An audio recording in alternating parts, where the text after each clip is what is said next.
Hey, how's it going, guys? This is your boy Hazzed, and today we're going to be looking at the Unholy DK legendary items. Of course, I got them set up just like we did the Frost DK, I believe, yesterday.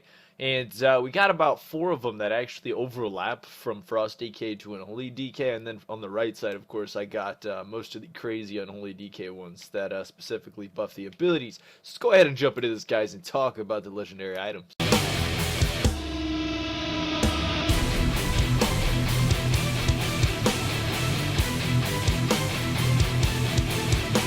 First off, we got the legendary cloak for Unholy. Basically, this cloak's proc chance is going to increase the duration of anti-magic shell by 100%, and any damage absorbs heals you, which this is one of the, of course, overlapping items that Frost and Unholy can use, which basically increases your anti-magic shell up to 10 seconds, and it's going to heal you for any damage taken. This could probably be used in World PvP, which will heal you up and also cause your anti-magic shell to last, of course, twice as long, making any caster fight very, very hard for any caster. Like, that would be totally annoying against, if you're a caster class and someone had a 10-second anti-magic shell, that would really put a cramp in your style. So, alright, jumping over to the neck. Now, basically, this neck piece right here is going to give us an absorb shield for about 15% of our maximum health for 30 seconds, and may occur every 30 seconds. So, I mean, mainly for this, for leveling, it's going to give you some consistency, a nice little shield to take damage, and, deal quite a bit of damage. But, of course, it scales on your health, so at those levels, it won't give you nearly as big as a shield. So, right now, it's giving, like, a 300k shield, roughly.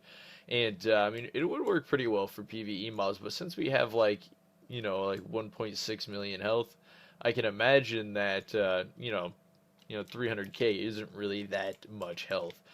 So I can imagine this would be okay for leveling, but not really necessarily PvP fights. I mean, it could work, but I personally wouldn't go with this legendary, of course. But if it's the only one you got, you might as well. Alright, so we got the next one, which is a ring, which is successfully applying a loss of control effect to the enemy. Grants you 70% increased movement speed and 15% haste for 10 seconds. Now, don't know if this is going to work with Ghoul Stun, but I can imagine if you're an Unholy DK and you go into Asphyxiate, it's definitely going to count as a stun, which is an immobilization, was going to cause that ring to proc. But what I'll do is test out my Ghoul Stun. I don't know if it's going to work on this. Actually, it looks like it procced right there. What was that about? Maybe it also procs off of chains and stuff. That is, oh, no, it actually worked off a Ghoul Stun. Okay, yeah, guys. So yeah, this ring can proc off a Ghoul Stun. All right, so that actually adds quite a bit of damage and mobility to this class, since it is a ranged, Unholy. You could either play, of course, the melee spec or the kiting spec, which I enjoy the kiting spec. So in World PvP, if I'm fighting somebody and I can hit him with a nice gnaw while I'm trying to kite him out or something, and it gives me that nice sprint, and I can kind of just hop away from people, and of course it gives me quite a bit more haste, which I believe, if in AoE situations, would give you a bit more dot pressure, because of course the dots would be ticking faster. That ring's not actually half bad for Unholy, I'd have to say. Plus, you could get Asphyxiate, which is another ranged stun, which would give you more sprints in World PvP, causing you to even kite out somebody even more. So I can imagine this ring could be pretty effective for Unholy. Not so much versus Frost, because they've got, of course, the stun. I mean, they can either take the stun or the blind, so they really only have one option to getting this item to proc, and it's really on a 1-minute cooldown with Pillar of Frost. Now, of course, Unholy, they have Asphyxiate and Ghoul Stun. Asphyxiate's only a 45-second cooldown, and of course, Ghoul Stun is a minute and a half. So, I mean, they'll get basically, roughly 3 ring procs per, 1 to 2 out of Frost. So it could be a lot better for Unholy, but I definitely wouldn't go with it over some of the other ones. Obviously, the second 4 are going to be some of the main ones that I'd use. Let's see here. Can't do that in combat. Get over here, Ghoul. You stop that. Alright, switching back over, let's see, we're going to put on the boots. These boots basically just increase your movement speed by 15% of your haste, which we really don't have much haste right now. We really don't at all. Maybe once we switch up gear or something, it'd be better. But, it just slightly increases your consistent movement speed. If you don't have anything else, obviously, it would be a pretty good item.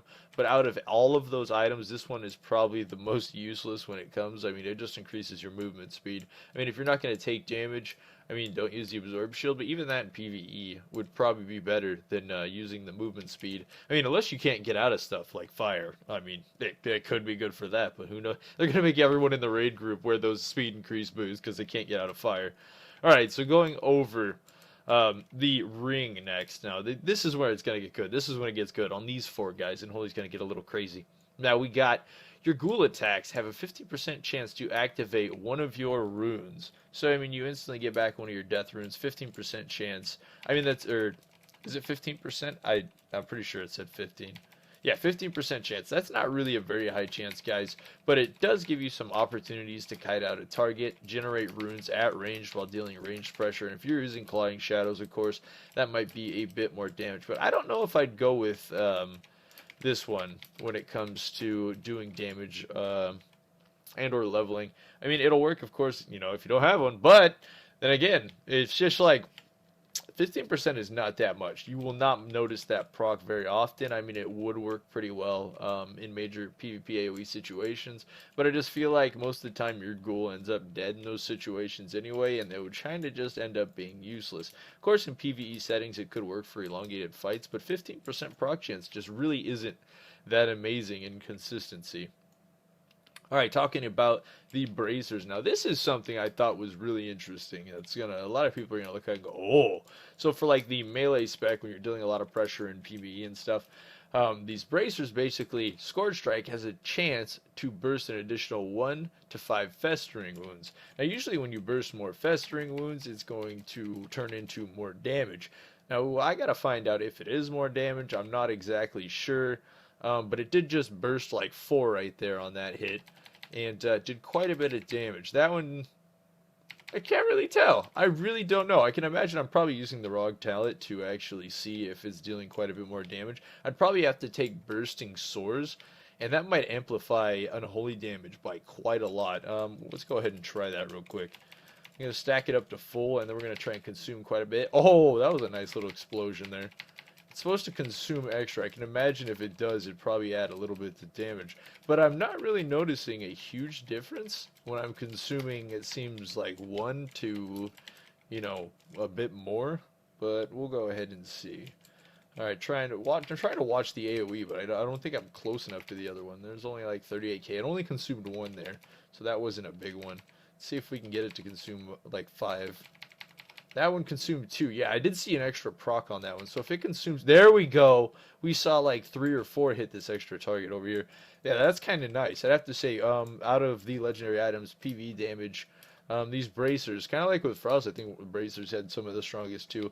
Gonna be one of the highest damage dealing items. So that's definitely going to increase your AoE damage. Probably single target too, of course, since you're proccing multiple and single. Pretty good damage off that item. I have to say that's one of the ones I'm definitely more impressed with. Gonna have to go and check out the Waste next. With Festering Strike has a 30% chance to refund 1 rune, which I'd have to say if you had the choice of choosing between the Ring, which causes your ghoul attacks that 15% chance to activate 1 rune, and your Festering Strike the 30% chance, I'd probably go with the Festering Strike 30% chance. But then again, it kind of equates out to be kind of the same opportunity, because if you're playing the melee spec, you're going to get in a lot more Scourge Strikes. See, we got 1 proc there, which is going to probably fill in some of the gaps in the Unholy rotation. But if you're not actually using that, of course, then of course we'd go with the Ring if we're doing the kiting spec. I mean, yeah, the Ring, right? Yeah, just checking. Yeah, the Ring. If we were doing the kiting spec, the Ring would probably be better, but if you're running the melee spec, I'd probably go with the belt. Maybe for dealing single target pressure in boss fights, you'd probably go with the belt too. I'm not 100% sure, but I know it does quite, it does an alright amount of procs. I mean, 30% is not giant, but you can see him procking up here and there and getting extra runes, which definitely helps our rotation a bit. Alright, talking about the last ones. Now, something I was kind of like, oh, this makes me jealous. I didn't see that Frost had shoulders of any kind. Now, Unholy has shoulders. Now, that's really cool. Frost only had a helmet. Unholy gets some sweet shoulders. Like, I can't argue with that. Alright, so let's see what these shoulders do. Dark Transfer, this is insane. This is insane. Dark Transformation also empowers your Dark Arbiter and Army of the Dead for 20 seconds, increasing their damage done by 50%.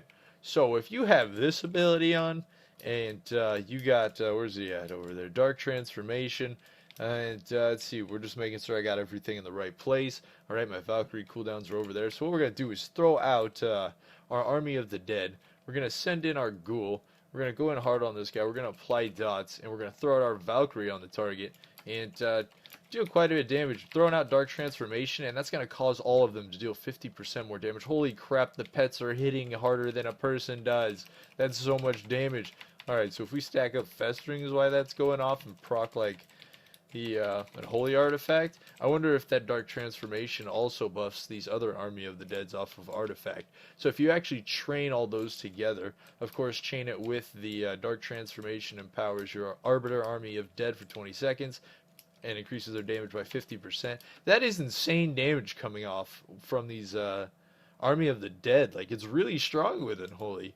Very surprising. I can imagine with these shoulders, it would be absolutely terrifying. You turn around your world PvP, and this Unholy DK comes running at you with like all of his stuff popped, throws out that major Dark Transformation, and you just start getting smacked with 40, 50 to 80 Ks from all pets, and the Dark Arbiter's punching you for like 2 to 300k. That is a really, really strong legendary item, the shoulders. So out of the two choices, I may choose 3, but I'd say my top choice is probably going to be these shoulders. That's really strong. I'd say in world PvP, things like that, these shoulders are definitely going to be a bit ahead of the other ones. Next, I'd probably... Come on, come off there. We're trying to... Come on! Quit being combat bugged. Stop it, you dots. Alright, cool. Secondly, I'd probably gonna have to choose the bracers, and then after that, probably gonna have to go with the belt. But yeah, I'd say those are the top 3 when it comes to the legendary items. We got the shoulders, again the wrists, and the belt. The shoulders, which increase the damage by 15% of our crazy pets, and we gotta put these PvP shoulders back on. Awesome. And then we got Scourge Strike, has a chance to burst additional 1 to 5 festering wounds, which is going to be some crazy PvE AoE damage, I can imagine. And then, of course, we have Festering Strike, has a 30% chance to refund 1 rune. Anyways, guys, go ahead and hit that like button if you enjoyed this video of the Unholy DK legendary items. You guys requested it, so that's going to be it, guys. Until next time, this was your boy Hazzed.